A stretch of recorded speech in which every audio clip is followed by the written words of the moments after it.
मंडळी पुण्यामध्ये आज मी आहे इंदापूर बसशी. लोक इतके रॅश गाड्या चालवतात, ड्रायव्हिंग करतात एवढे फास्टमध्ये.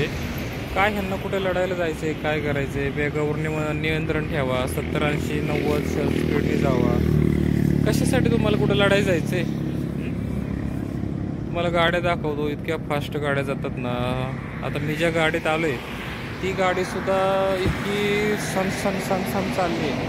नका नाही करू. उद्या जीव माणसाला, आयुष्य माणसाला एकदाच आहे. जीव गेल्यावर उद्या करायचं काय सांगा? आज माणसाला बसता झोपता अटॅक येतो.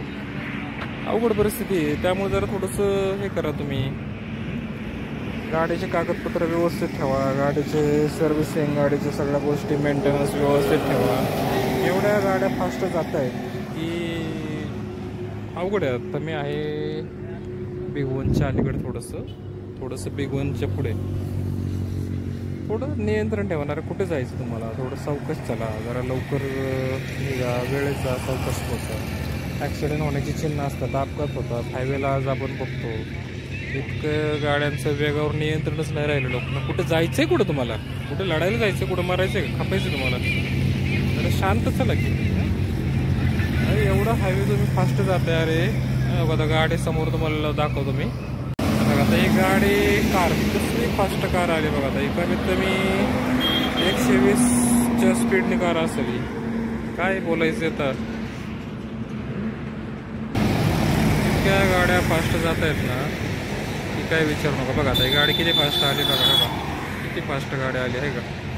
असं नाही चालत. हे रॉंग आहे सगळ्या गोष्टी.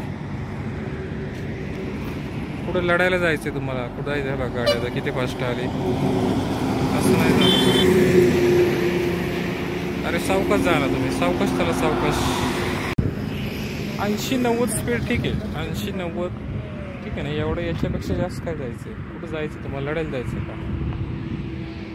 आज माणसाचं आयुष्य असं पाण्याच्या बुडबुडासारखं झालंय. क्षणात पत्त्याचं नव्हतं होते. क्षणात बसल्या माणसाला अटॅक येतो. तुम्ही बघितलं असाल आता काही वेळापूर्वी एका सिक्युरिटी वॉचमॅनला बसल्या 30 सेकंदात, अवघ्या 30 सेकंदात अटॅक आला. 30 सेकंदामध्ये. मी आता पुणे सोलापूर हायवेला आहे. चुकीचं आहे. जे काय होतं ते असं नाही झालं पाहिजे. असे अपघात होण्याची लक्षणं असतात. रॅश ड्रायव्हिंग तुम्ही करचाल तर तुम्हाला अपघात हा तुमची होणार. त्यात काय वाच नाही. कुठं ना कुठं तिथं आडकाआडकी होणार. आणि सर्वप्रथम गाडीचे पेपर्स सगळं क्लिअर करा. कारण माझी गाडी परवा पुण्यामध्ये पकडली. इन्शुरन्स 2च दिवस झाले इन्शुरन्स संपला होता. 2 दिवस इन्शुरन्स संपला, लगेच पोलिसांनी पकडली. दंड टाकले 2000-3000. इन्शुरन्सला सुद्धा 3000-2000 दंड आहे. आणि त्यात ते HRCP काय कसली नंबर प्लेट आहे काय माहिती. ती नंबर प्लेट एक महत्त्वाची बसवून घ्या. माझ्याला अजून नाही बसवली. ती एक नंबर प्लेट बसवून घ्या. HRSP काय माहिती काय असेल ते. असली काहीतरी नंबर प्लेट आहे ते पण बसवून घ्या. आणि गाडीचे काम जरा व्यवस्थित करा सगळं. नाही लय आता सोलापूर हायवेला बघतोय ना मी, गाड्या एवढ्या फास्ट येतात जबरदस्त. काही त्याला वेगावर निमंत्रणच नाही राहिलेलं. एवढं नाही चाललं पाहिजे. असं रॉंग आहे सगळं. 2 व्हीलरवाले सुद्धा असं सण सावकाश जावं ना. धडकलं, मेलं, काय झालं, काय कोणी जीव परत आहे का? जीव आहे का परत? आयुष्य परत आहे का तुम्हाला सांगा? त्यामुळे थोडंसं जपून चला, जपून जावा, लवकर निघा, वेळेत पोचा. गाडीचे कागदपत्र सगळे व्यवस्थित क्लिअर करा. सध्या RTOचे नियम कडक आहेत. त्यामुळे पोलीस तुम्ही कायद्यापासून संरक्षण करा आणि गाड्या व्यवस्थित राहा. गाड्यांचे PVC इन्शुरन्स सगळं क्लिअर करा. गाडी आहे किती फास्ट जातं बघा. थोडंसं सावकाश चला, वेगावर नियंत्रण राहिलं पाहिजे. तरी ट्रॅफिक पोलिसांनी तरी हे केले आपल्याला 80-100चं लिमिट दिले. पण ते लिमिट काही लोक कोणी ऐकत नाही. आता बघा 80-100च्या पुढं गाड्या जाऊ नये असं लिमिट आहे सोलापूर हायवेला. कारण मला एकदा टेंभुर्णी बायपासला माझी गाडी 90-100च्या पुढं होती.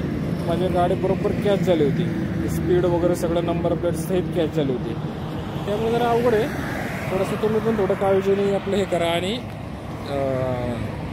आपल्या वस्तूची व्यवस्थित निगा राखा, जेणेकरून तुम्हाला तुमचा प्रवास सुखरूप होईल आणि कुठलाही रोडने होणार नाही. सरळ चला, सरळ या. पण आमच्या भागात सुद्धा काल ते मागच्या 1 महिन्यात ॲक्सिडेंट झाले काही ठराविक लोकांचे. थोडंसं अवघड आहे.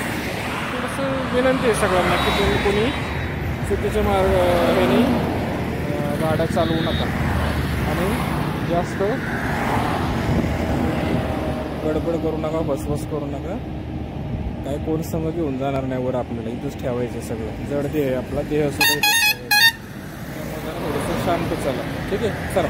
काय चुकलं असेल तर माफी असावी आणि भेटू आपण नंतरच्या ब्लॉगमध्ये असंच नवीन काहीतरी. फक्त वाहनं रॅश चालवू नका आणि कागदपत्र क्लिअर ठेवा गाडीची. ठीक आहे, भेटू नंतर.